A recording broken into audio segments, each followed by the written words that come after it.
السلام علیکم ورحمۃ اللہ وبرکاتہ۔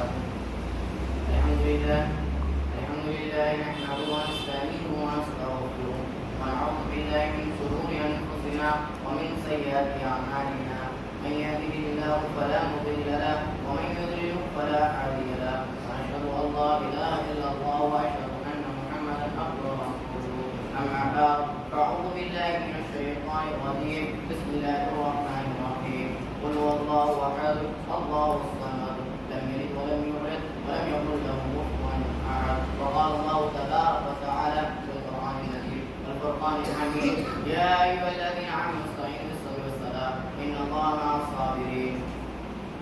حکم صاحبان، مشفق مربی اساتذہ احترام اور دیگر مہمان گرامی اور میرے ساتھی، ابھی میں نے آپ کے سامنے قرآن کریم کی ایک آیت کریمہ پڑھی ہے۔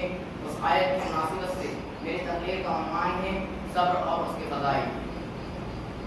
معزز سامعین، صبر کے معنی باندھنے، روکنے، جھیلنے اور برداشت کرنے کے ہیں، اور صبر کا مطلب یہ ہے کہ راحت و مصیبت ہر دو حالت میں خوشی خوشی اطاعت و فرمانبرداری کی جائے۔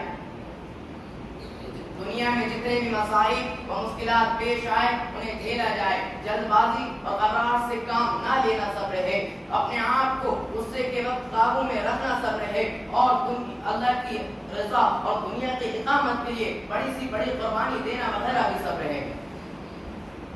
سامعین اکرام، قرآن و حدیث میں صبر کی بڑی فضیلت آئی ہے، جیسا کہ ایک مکان پر اللہ رب العالمین ارشاد فرماتا ہے یا ایھا الذین آمنوا استعینوا بالصبر والصلاۃ ان اللہ مع الصابرین۔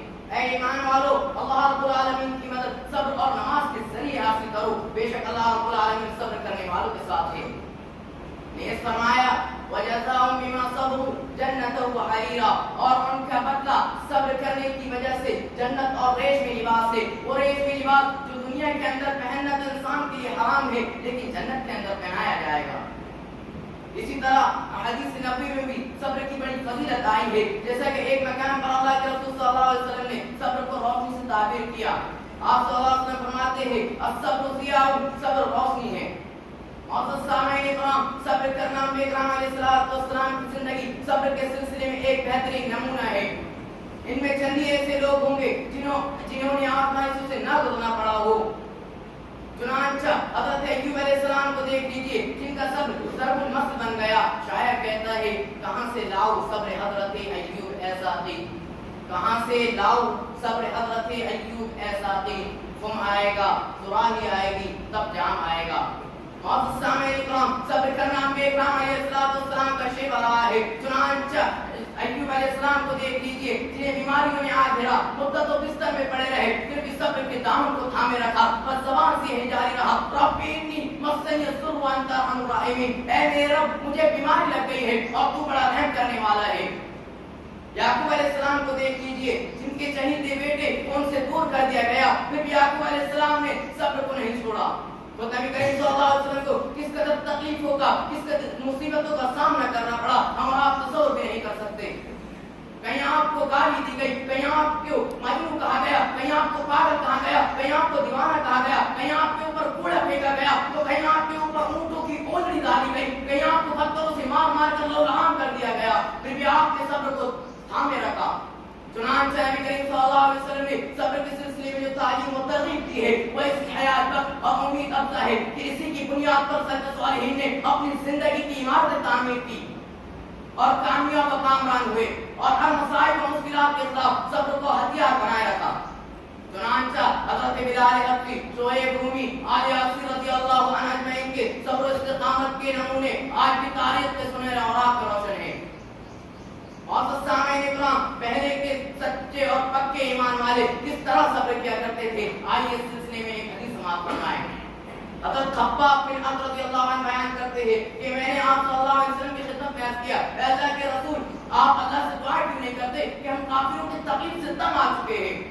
آپ نے فرمایا تم سے پہلے کی امتیوں کے لیے گڈھا کھود دیا جاتا، پھر اس میں ڈال دیا جاتا، پھر ان کے سر پر ہاتھ رکھ کر دو ٹکڑے کر دیے جاتے، پھر بھی وہ دین سے نہیں پھرتے۔ ان کے گوشت میں لوہے کے کمبے دسائے جاتے اور ان کی ہڈیوں اور پٹھوں پر پھیرے جاتے، پھر بھی وہ ایمان کو نہیں چھوڑتے۔ اسی طرح جب امام احمد بن حنبل رحمہ اللہ علیہ کو خلیفہ مامون نے مسئلہ خلق قرآن کے قائل نہ ہونے کی وجہ سے قید خانے میں بند کر دیا اور ناقابل برداشت سزائیں دینے لگا تو آپ صبر و استقامت کی چٹان بنے رہے اور صبر کو تھامے رکھا. چنانچہ تاریخ میں مذکور ہے کہ آپ کے ننگے بدن پر اس طرح کوڑے برسائے جاتے کہ اگر یہ کوڑے کسی ہاتھی پر برسائے جاتے تو وہ چنگاڑتا ہوا جنگل کی طرف نکل پڑتا.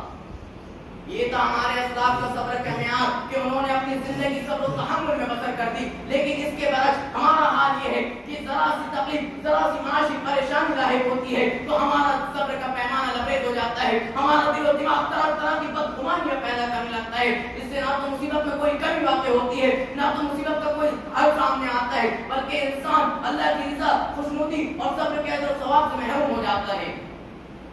ایسا کون سا شخص ہے جو دنیا میں ہمیشہ خوش و خرم رہا ہو؟ تو تکلیف سب انسان ہی کے لیے ہے. تھوڑی تھوڑی مصیبتوں میں تھوڑی تھوڑی تکلیفوں میں صبر کو اپنے ہاتھ کے دامن سے چھوڑ دینا یہ ایمان کے خلاف ہے. ملت اسلامیہ کے پاسبانوں حقیقت یہ ہے کہ یہ دنیا امتحان و آزمائش کی جگہ ہے. یہاں اللہ رب العالمین نعمتیں دے کر بھی آزماتا ہے, نعمتیں چھین کر بھی آزماتا ہے. جیسا کہ قرآن اعلان کرتا ہے وَلَنَبْلُوَنَّكُم بِشَيْءٍ مِّنَ الْخَوْفِ وَالْجُوعِ وَنَقْصٍ مِّنَ الْأَمْوَالِ وَالْأَنفُسِ وَالثَّمَرَاتِ وَبَشِّرِ الصَّابِرِينَ. ہم تمہیں ضرور آزمائیں گے دشمنوں کے خوف سے, بھوک پیاس سے, مال و جان اور پھلوں کی کمی سے. ان پر صبر کرنے والوں کو خوشخبری دے دیجیے.